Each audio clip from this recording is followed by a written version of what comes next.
Well, what an interesting time that we are in right now. Something that most of us have never experienced before, only read about. So I know there's a lot of panic and fear going on, not just in this country, but all around the world. Good morning, Carolina, or good afternoon, depending on where you are.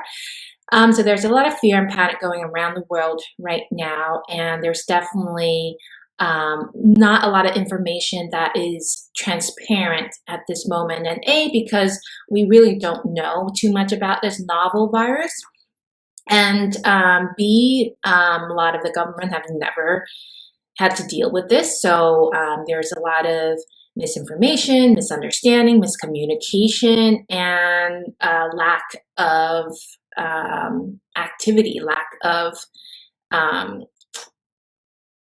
actions that we are failing throughout the whole country right now. Good morning, Alexis. Anyway, so I thought I'd jump on to share what I know in terms of boosting and harmonizing our immune system through lifestyle, diet, and also a short yoga practice that I will share with you this morning. Depending on how long this goes and whether you have further questions, I might do a part 2. So if you do have specific questions as I go along, just drop them in the comment below. If you're watching the replay, definitely feel free to drop them as well. I definitely want to address everyone's concerns and questions. And I'm not a doctor, I'm not a physician, I'm not an infectious disease expert, but I can tell you what I know in terms of keeping our bodies healthy and our immune system healthy from a yoga therapy standpoint. So let's dive in. First of all, dietary guidelines for keeping our immune system healthy.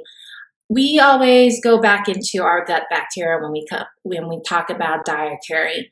And our gut bacteria, actually, more and more research nowadays have shown that the healthy gut bacteria that we have actually play a big role in our immune function. And keeping our digestion optimal is one of the keys. And in yoga and Ayurveda, we talk about keeping the Agni, which is our digestive fire, stoked and burning in an appropriate, moderate, healthy kind of way.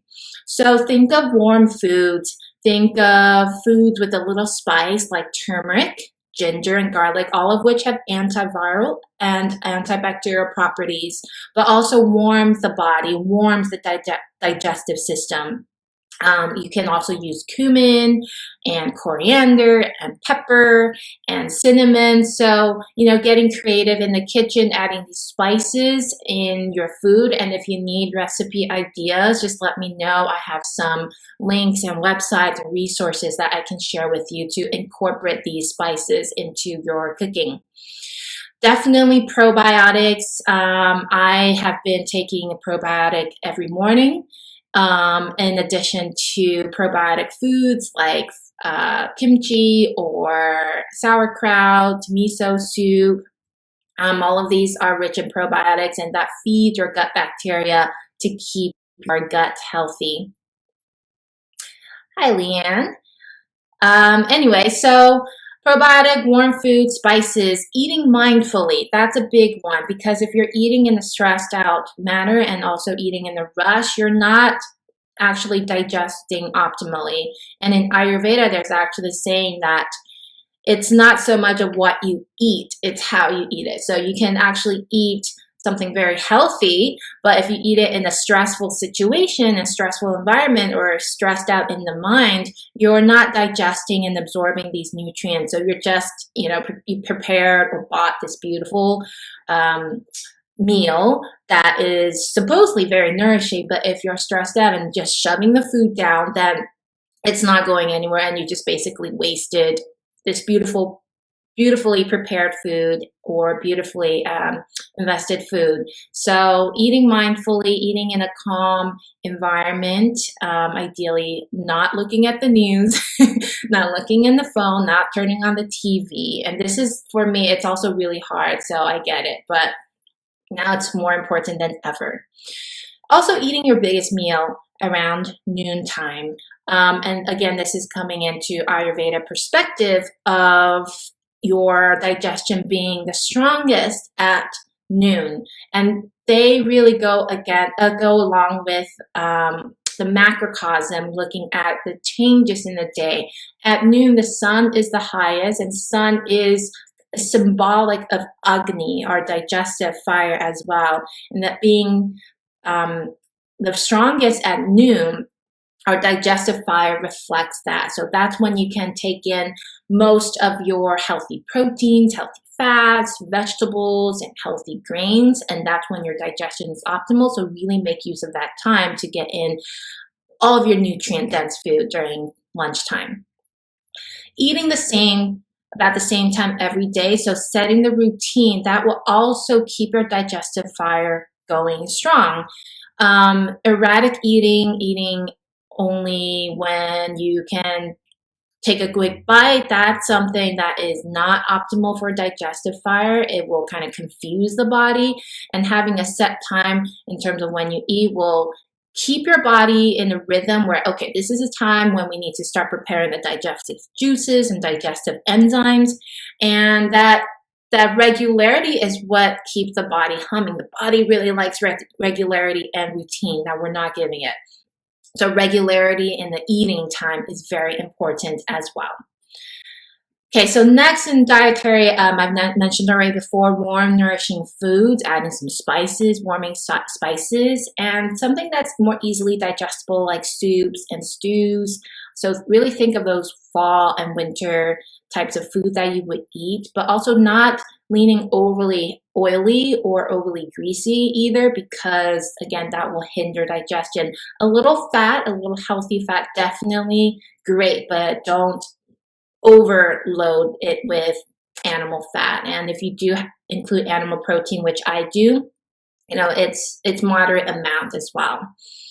Definitely keeping your plate at least half the plate of cooked vegetables. And if you do like salads, I will always recommend accompanying that with some warm cooked vegetable as well. Warm and cooked vegetables are much more easily digested than salads and smoothies. And also in this time when, we are still technically in winter, even though we're leaning towards spring, but we want to keep the body warm, which will help kill bacteria and viruses as well. So leaning more towards warm foods, which are more easily digestible and absorbable. All right, so let's move on to lifestyle suggestions for keeping the immune system harmonized. Number one is always sleep. Okay, I love to talk about sleep. I love my sleep. I do not compromise my sleep at all. I prioritize sleep over everything. And for me, with all that's going on, that has impacted my sleep a little bit, even though I try to do all that I can to not get too stressed out about it. But there's just that underlying kind of uncertainty and doubt that I think is keeping my body from going into a deep, restful sleep. So I have been struggling with sleep a little bit the past few days, but that's something that's always on my mind in terms of, okay, how can I schedule my day and schedule my evening so that tonight I'm going to do my best ability in getting an optimal night of sleep. So now more than ever is a time when you really need to prioritize your sleep. And I think it's good that a lot of events are canceled and everyone's kind of staying at home a little bit more. That gives us more opportunity to go to bed earlier and get optimal amount of sleep, 7 to 9 hours, or maybe even more if you need it, especially during this time when people are a little frantic and more stressed out. Your body might need a little bit more than that. So if you can get more than 7 to 9 hours, go for it. Grounding your routines, that's another big one when it comes to managing your immune system and stress levels. Like I was pointing out earlier, your body really, really likes routine. It really likes knowing what's happening when. It really does go in that circadian rhythm. that 24-hour cycle, and it has an optimal time in terms of what functions best during that time. So ground your routine, try to leave some white spaces in your calendar. And I think, again, now with a lot, especially in the Bay Area, a lot of people are working from home and staying at home more. There's a little bit more room to schedule that white space, meaning you're not doing anything, and just kind of let your body kind of recover and rest in this time. So grounding your routine can mean grounding your routine in your meal. So like I was saying, have regular meal times, have regular sleep schedules. So these are really two big important keystones in grounding your routine, and try not to overschedule your days. Spending some time in nature and getting some sun. This will, first of all, you're out in nature. You are getting fresh air, you're keeping your respiratory system healthy, and the sun will help increase your production of vitamin D, which is very key in anti-inflammatory aspects and as well as boosting the immune system. The sun also warms the body, and again, so far as we know about any cold, viruses, and flu, is that warmth will help kind of fight that virus and infection off. So even if it's cold, outside, at least getting some sun, getting some stimulation in your vitamin D production. And if you can't get a lot of sun just because of where you live, supplementing with vitamin D3 is also a good idea, and I'll talk a little bit more about that later. So yoga practice, of course, meditation, and getting some rest are great ways to get some of that immune boosting effects in your body. I'll also talk a little bit more about Abhyanga, which is an Ayurvedic self-oil massage. And I'll talk a little bit more about when we move into our yoga practice later, because we're going to do simulation of Abhyanga. And Abhyanga is used in Ayurveda for thousands of years to boost lymphatic drainage, stimulate the immune system, and it's also very nurturing for Vata people, which means people who have a little bit more air element. And in any environment where there's more uncertainty, more chaos, and more anxiety, there's always a high Vata element, high air, ether, and windy quality that gives rise to doubt, it gives rise to uncertainty. You're not quite sure where to put your feet down. So this is a time of high Vata, and we need to ground the Vata down. All right. So let's talk about supplements.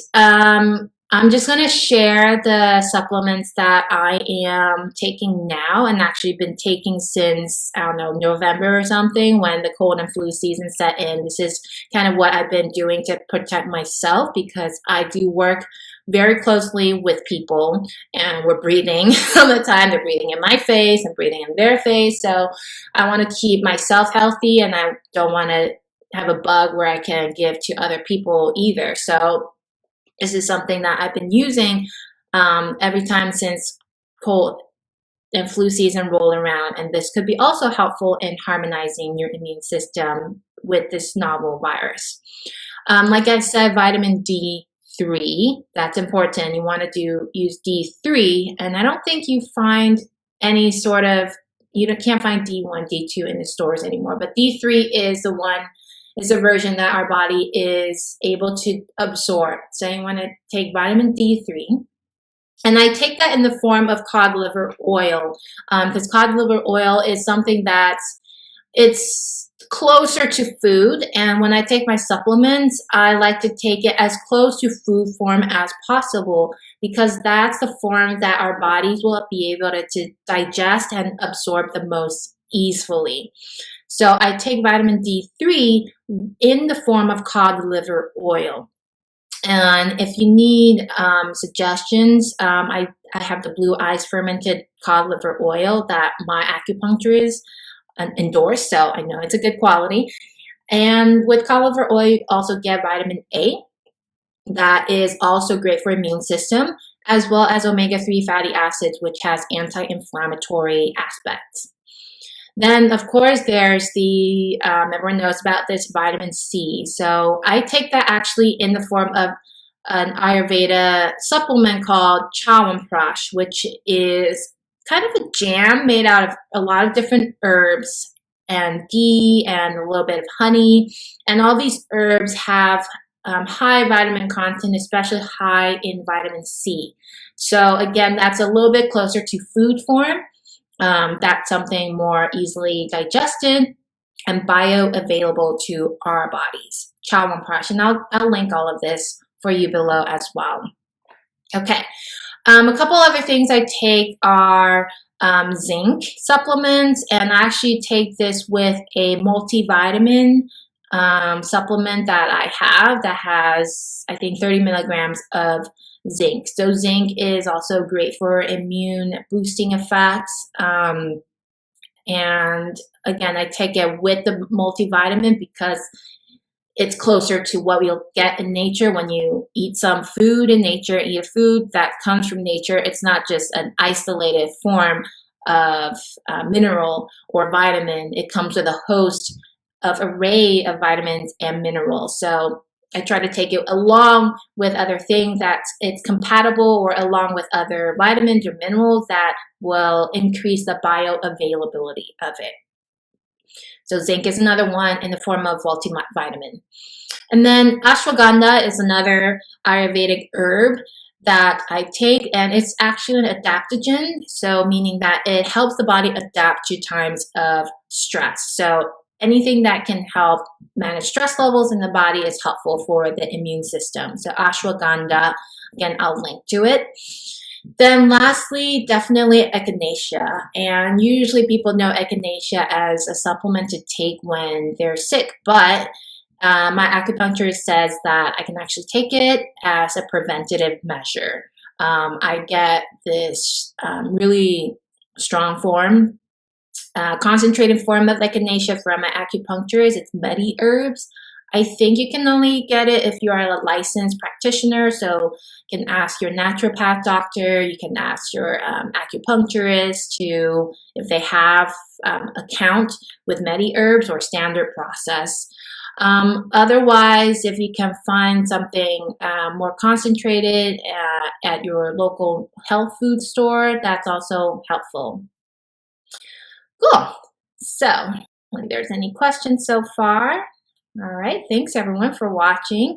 So I am now going to move on to talk about how yoga can help and why it's very helpful now to look at how you're practicing your yoga right now, and especially keeping a home practice, because with going to group classes, there's always a risk of either carrying something in or getting something from other people, especially with the shared props and everything, and everyone's breathing in the room. So yoga is great for managing stress. As we all know, we all feel better after yoga. And like I was saying, managing stress is a great way to help harmonize and boost the immune system. The gentle movements that yoga provides and the breathing practices keep the respiratory system healthy and lymphatic system flowing with more ease.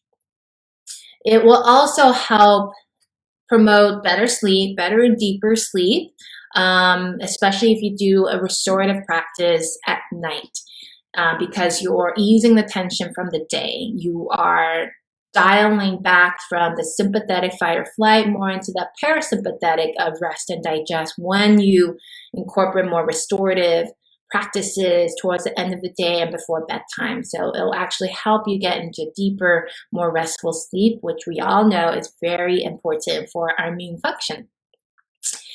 A lot of studies actually show that yoga helps manage inflammation and reduce inflammatory markers in the body. So if you do have anything chronically inflamed, that your body is fighting, you want to kind of reduce that for now, so that you reserve some of that resources to potentially fight against any cold, viruses, or flu that comes your way. So you want to kind of reallocate your resources by lowering whatever inflammation you have right now, so that your little immune soldiers will not be overwhelmed if there is a cold or flu or virus coming your way.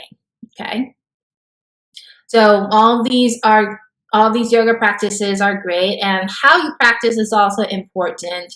You probably want to do something that's more nourishing, nurturing, and gentle at this moment instead of going for the hot yoga or the power yoga or the vinyasa yoga, which can be inherently depleting.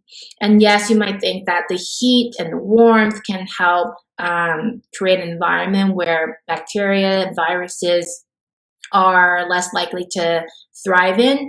But you also want to think of how it affects your body, with these more strenuous activities, especially if your body's already under strain, it might just kind of push your body off the threshold in terms of how well it can keep the immune system, because it is inherently depleting. It does stress the body a little bit. And in normal times when you're healthy, when nothing's going on, that could be great to just put a little stress in the body to build resilience. But during this time, it might be counterindicated to add more stress to the body when it's already stressed out. So opt for more nurturing and gentle forms of yoga, like gentle flow, or maybe just not go into a heated room, more restorative. And you can always take walks in nature.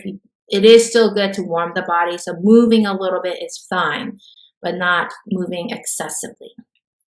All right, so that's what I have in terms of dietary, lifestyle, and supplement advice for you all. And let's see, no questions so far. Again, if you have any questions, definitely drop in the comments below if you have specific questions, so I can make potentially a part 2. And again, like I said, I'll link some recipes to incorporate warming spices into your food. I'll link the supplements, and what else did I say I'll link?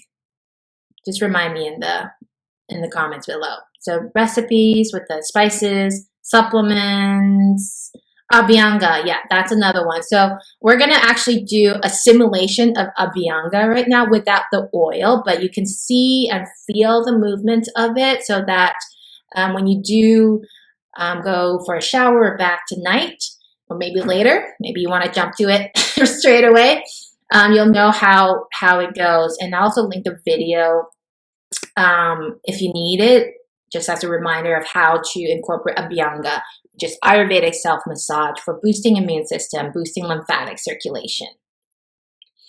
All right, so I'm going to go into our immune harmonizing yoga practice today. And I have prepared for myself for this class, of course, a yoga mat or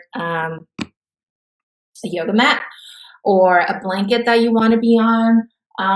Grab a chair as well. It's kind of off screen right now, so you don't see my chair. Grab a chair. We will be using a chair as well as a block or bolster, which you're going to be sitting on. Okay, so we're going to start in the seated position. I'm going to start off fairly close here so that you can see what I'm doing. The first couple of things will require that you see my face more clearly, so I'm just going to sit a little closely, and then I'll go onto my mat for the movement part. Okay, so the first thing that we will practice is Simha Mudra, which is lion's breath. And some of you may have done this with me before, and this is one of my favorite ways to release any jaw tension, release any pent-up stress that's in the body. But it's also a great way to clear your throat and your mouth passageway of anything that's harboring inside. Because say maybe you breathed in something that has bacteria, virus, or cold strains, and it's lodged in your throat. You want to clear it out by using lion's breath, okay? So how you do it is, I like to do it just in a simple cross-legged position, or if you're seated in a chair, you can do that as well. You don't have to sit cross-legged on the floor to do this particular breathing exercise. You can do it lying down. You can do it in the car. A lot of my clients actually do it in the car during traffic hours to just get some of their frustration out. So really anytime, in the bathroom alone if you like. That's always my favorite place and favorite recommendation for my clients because it is funny looking. So you're going to sit tall and place your hands on your laps. And like the name implies, lion's breath, visualize yourself as this lion or lioness. And, you know, big chest, big breath, and a huge roar. So that's exactly what we're going to do. And you can watch first and look at my facial expression, look at what I'm doing with my mouth, with my tongue, and with my eyes. So I'm going to take a deep breath in and exhale.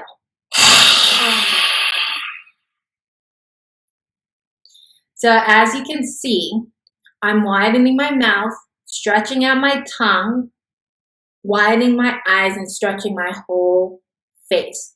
You can't see my hands, but what I'm doing in my hands are stretching out my fingers. Just imagine if you have a cat, you know, when they are ready to attack, they stretch out their paws. You can see their claws coming out. So just envision that, visualize yourself as that, stretching out through your fingers and hands as well. So let's do that 5 times together.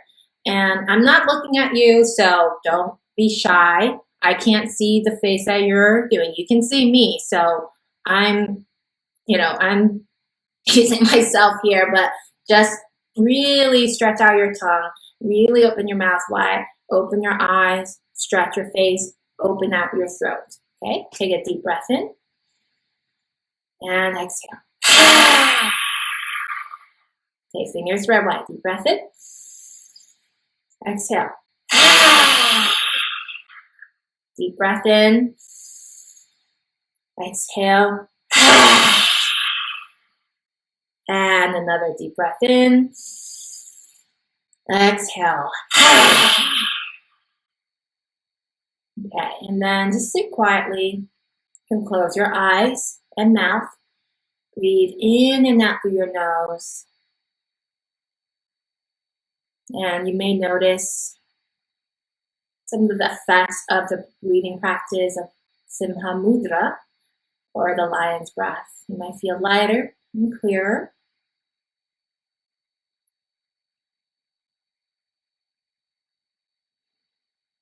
Good. So, like I said, this can be done anytime, anywhere, in the morning, in front of your mirror, in your car, in the bathroom, anytime you feel like you need to relieve some stress, or just daily to clear out whatever may be harboring inside your throat.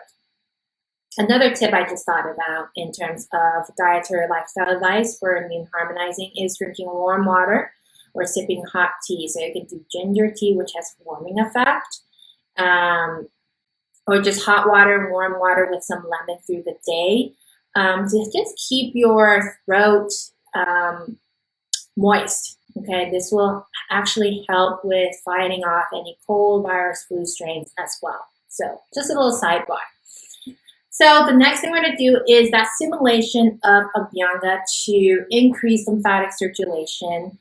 And it's kind of a simulate of a self-massage, which I will show you. I'm going to back up and go onto my mat so you can see what I'm doing with my full body.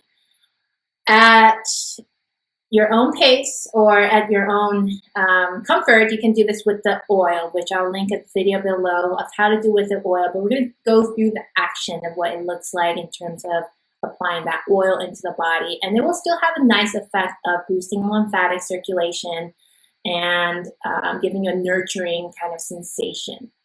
So if you will, come onto your mat if you haven't already. And I apologize for the weird lighting thing that's of the time change and my video starting a little earlier today, that the sun's going to be in my eye. You're going to see me kind of in this weird pattern from my curtains. So with the abhyanga or simulation abhyanga that we're going to do, I'm going to start with your feet and toes, okay? And just rub your hands to get some warmth and heat in your palms.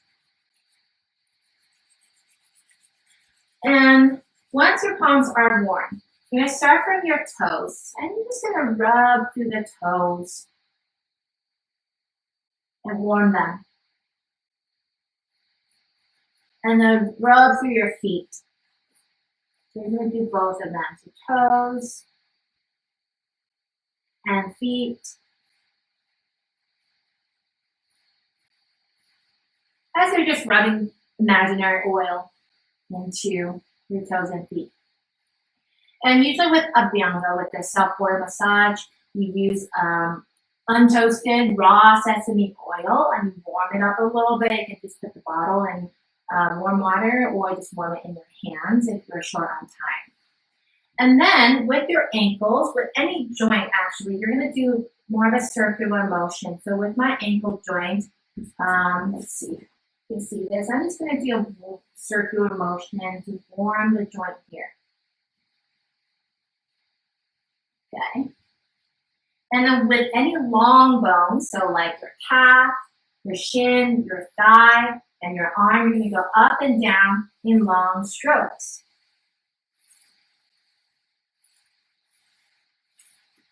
And then again, the knee is a joint. I'm going to do circular motions. And then side, long bone. So you're going to go up and down. And you're applying a little pressure too. You're not just kind of doing a little cat scratch. You're really kind of pressing in as if you're massaging oil into it. Okay, so let's do the other side. So again, ankle is circular motion. Your joint is circular motion.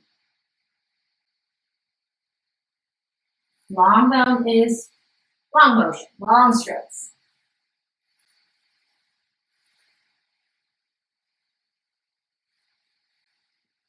And again, knee is circular motion, it's a joint.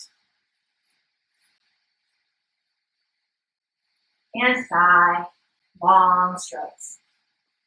And on your own, you can definitely take more time. You can come back to this video, watch again, or watch the link that I'll provide later. It's from Banyan Botanical, which is I trust it in terms of its Ayurvedic herbs and supplements and also abhyanga oils. Okay, so now that you've finished your lower body, I'm going to move on to the upper body. With your stomach, you go clockwise. So if you're to look down at your belly, the movement of your hands should be going clockwise.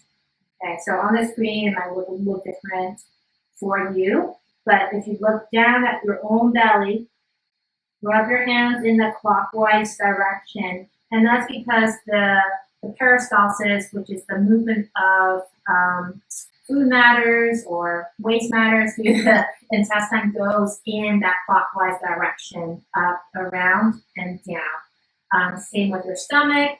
The way that it's churning is in that clockwise motion. So we're just kind of eating it. We're helping it a little bit. Okay? So with that clockwise direction, we move on to chest and breast. So for women, it's actually very nice to give yourself kind of a nice lymphatic massage and drainage from the breast. So you're going to go outwards towards your armpit. So both sides. Men can do this too. They also have lymphatic nodes here. Okay.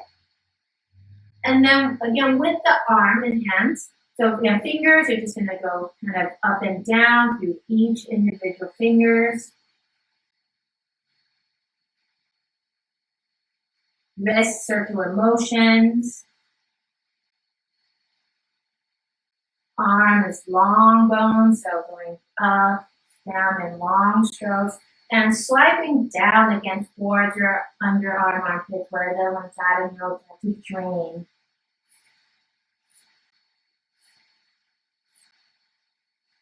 Okay, so going to the other side as well. And I'm going slightly faster than how I do it myself, because we do have some more to go through, and I have an electrician coming at 10, so I need to finish by 10. Okay, so shoulders, again, circular motion. And with your shoulders, shoulder joint, you do circular motion, but then kind of that slope through your neck and shoulders, you kind of pull forward. You're kind of pulling the muscles and tense areas down and forward.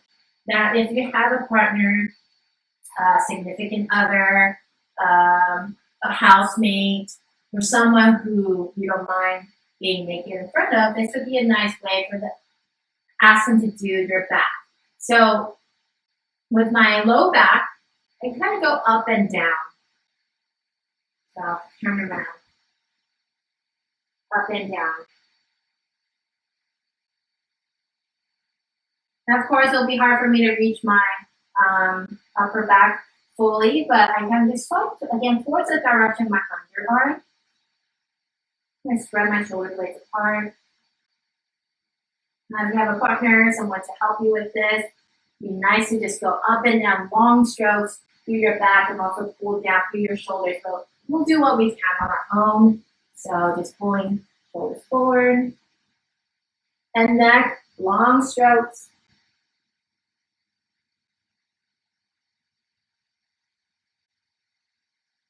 Feels nice.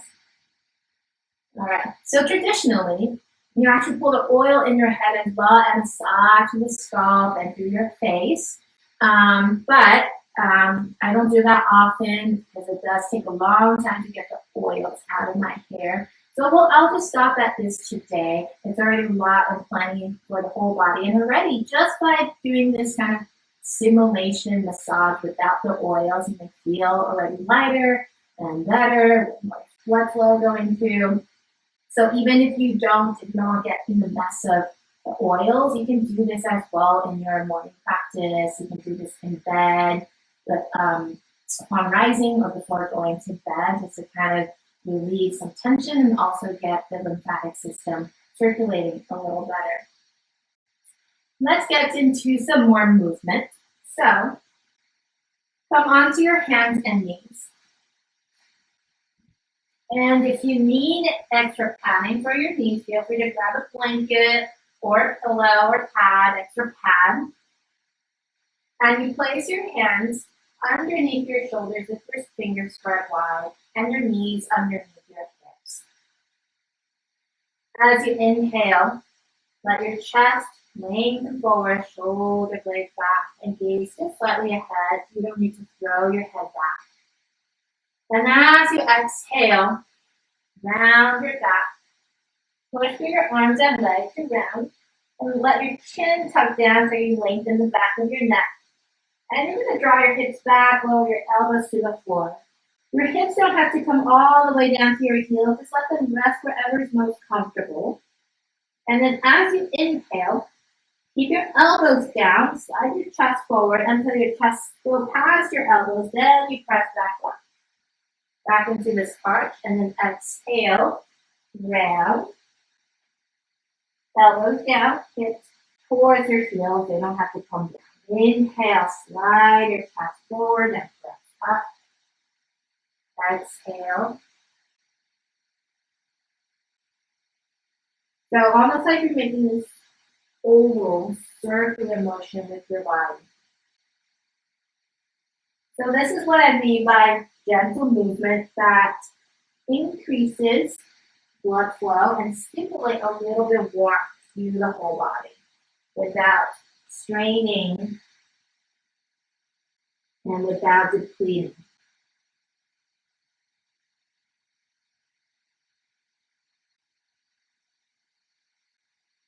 That we'll do a couple more. Inhaling, almost like you're snaking forward. Exhaling back. Inhaling, snaking forward. And exhaling to go back. And then this time as you go back, stack your fists and rest your forehead on your stacked fists. As you inhale, let your breath expand across your shoulder blades. Exhaling, softening out. Inhale, let your breath extend through the lower rib cage. And exhale, softening out. Inhale, feel low back. Exhale, soften out. As you inhale, come back up and then stand on your knees, like so. Okay? And with this one, this next part, you will incorporate a little bit more strengthening movement and warming movement through the body in the way that your legs are moving, the way that your core might start to engage a little bit. But it's still gentle enough that it's not depleting, it's not strenuous.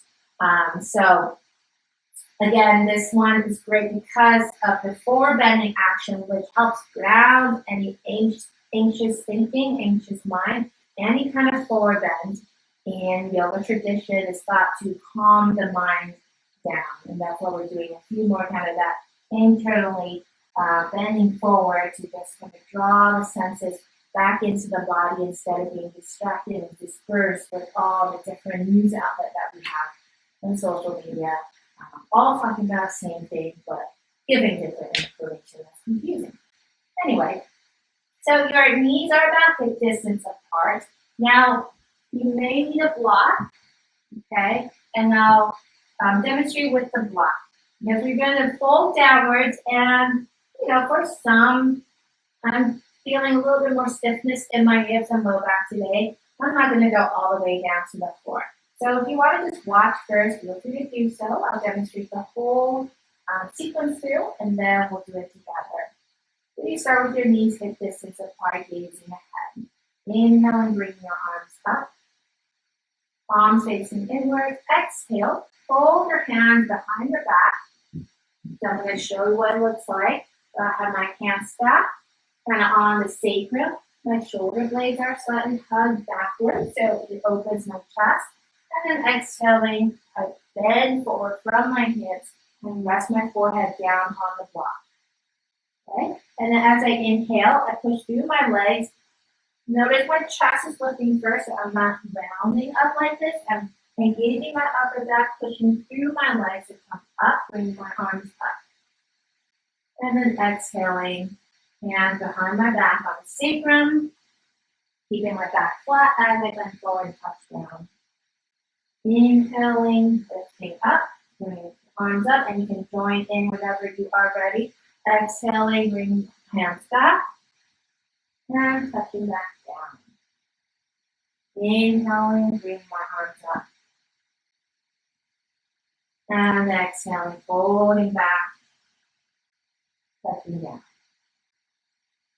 So let's do two more. Inhaling. Exhaling. Inhaling. Coming up. Exhaling, bending from the hips. Keep your shoulder blades, upper back engaged, and touch back down. And this time as you touch back down, you can let your forehead rest on the block. And then rest your arms down by your side. Again, breathing in slowly through the back side of your body, into the bottom of your rib cage.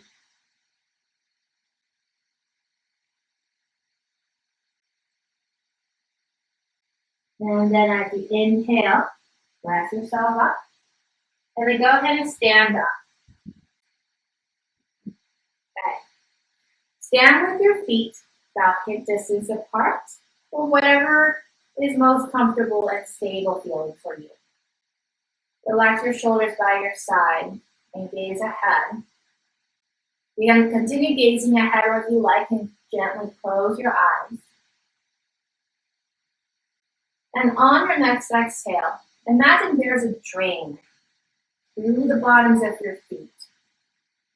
And whatever weight or thought or confusion that you feel in your body and your mind, let that drain downward through your legs and down through the feet.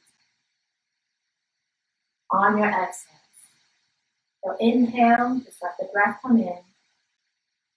Exhale, imagine there's a drain down your feet and everything that you feel like you're carrying in your body. Let that drain down into your legs and out through your feet.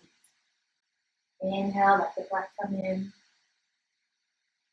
Exhale, drain down through the bottoms of your feet. Inhale, let the breath come in. And exhale, drain down through the bottoms of your feet.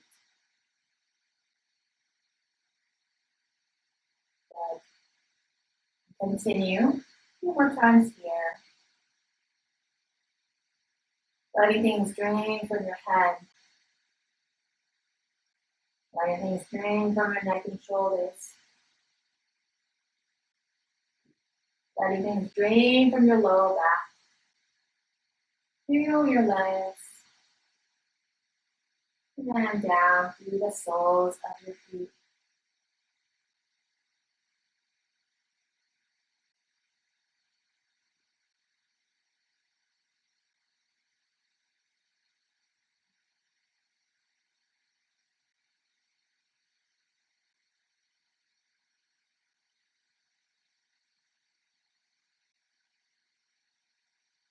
And take another breath like that. Inhaling, just let the breath come in. Exhaling, and draining down to your feet.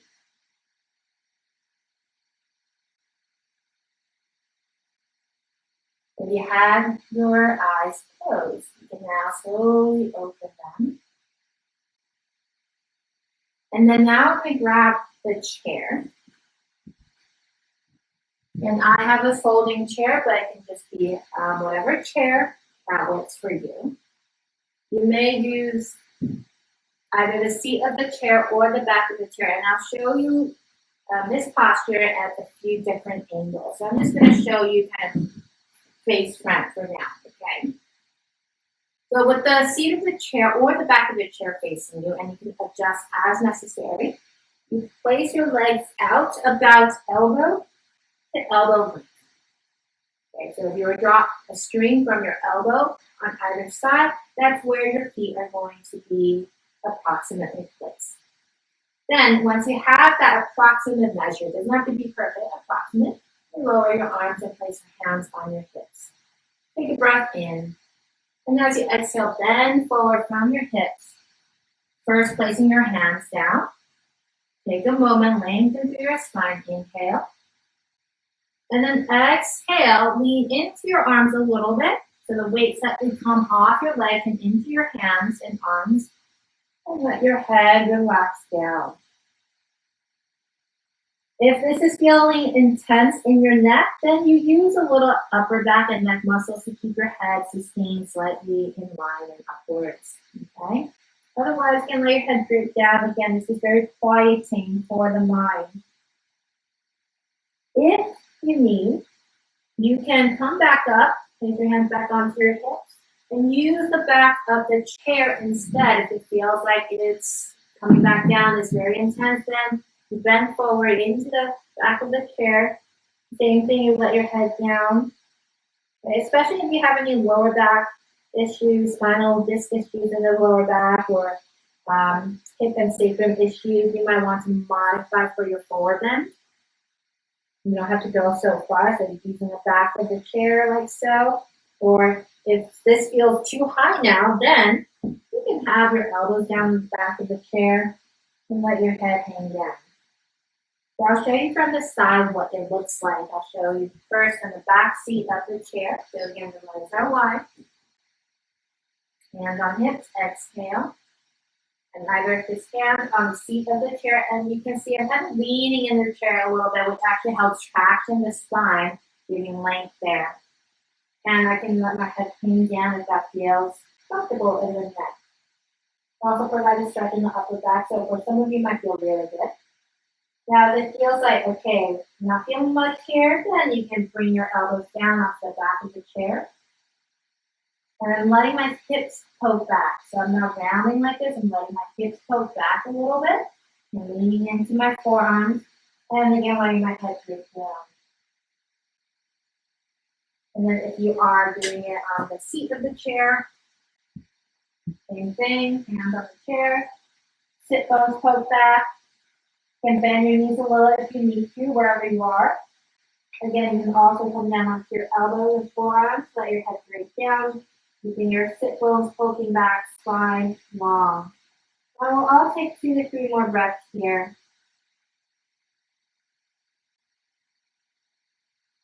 And this forward bend is quieting for the mind. And I can bring any distraction and rein it in so that I can really quieting down, focusing in on the breathing. One more breath in.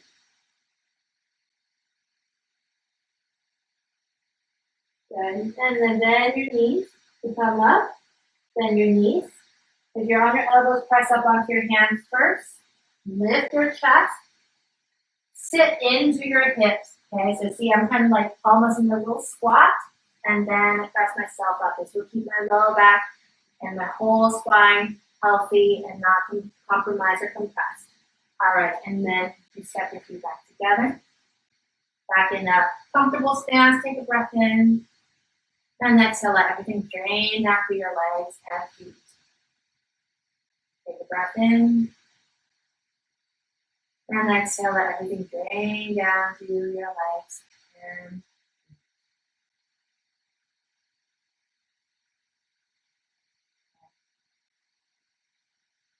all right, so I'm going to come forward to the screen again, and you can just take a seat down wherever you are on your chair or on your cross-leg position on the floor.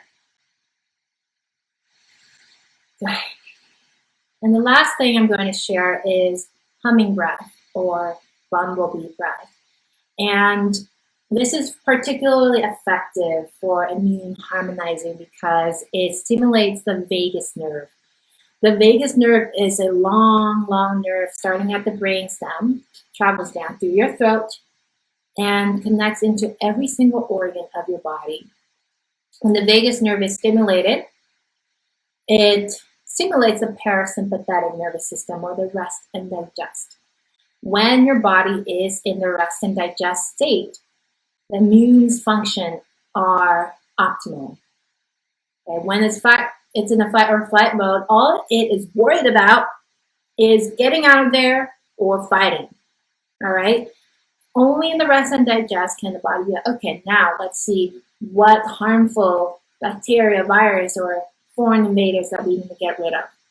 Okay, so we need to, as much as we can, be in the parasympathetic state, especially now more than ever. Like the name implies, we are going to hum. And it's the humming, that vibration that stimulates the vagus nerve through the throat. The humming you can do at whatever tone and pace and frequency that feels most comfortable for you. Your length does not have to match my length. Okay, our breaths are all going to be slightly different. And let's go for 8 rounds. And you're just going to hum softly, just loud enough that you can hear it yourself. Again, your voice, your pitch might be different from mine, so you don't need to try to match mine. You don't have to. It's not a competition. Just go at your own pace for 8 rounds. So I'll be humming and join whenever you feel ready. Take a breath in.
Whenever you have finished, allow yourself to just sit in the effects of the humming breath. You may feel a reverberation continue within your body. Notice whatever effects there are in the body, in your mind, or the way that you are breathing right now.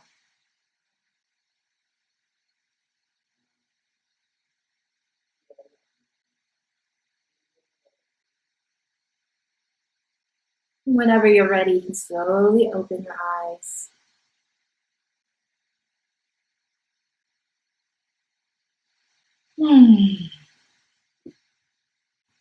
Well, I know this gone on for almost an hour, but I find it very important, and hopefully you all gain something out of this practice. I will create a handout of all these suggestions along with the links to supplements, to recipes, to the Abhyanga. And if you have any questions, feel free to drop them in the comments below. Maybe I can do a part 2, or I can do something more specific. So yeah, drop them in the comments below. Don't be shy. I really enjoy reading your comments because it really helps me help you more. And if you know anyone who are interested or can benefit from joining this group, invite them. This is not just for, this week is all about immune boosting, but again, like the name itself, it's yoga for pain and fatigue. So anyone who have any sort of pain, persistent pain, acute pain, chronic pain, pain related to autoimmune diseases, and fatigue related to any complications in the body, all are welcome. And yeah, I will see you next week. I have something in store for you next week where I'm going to do a deep dive into the psychology of persistent pain. So it'll be very interesting, and we'll do a 10-day challenge, and more information to come. More information to come, so stay tuned, and I will see you next time. Thanks for watching, everyone. Bye.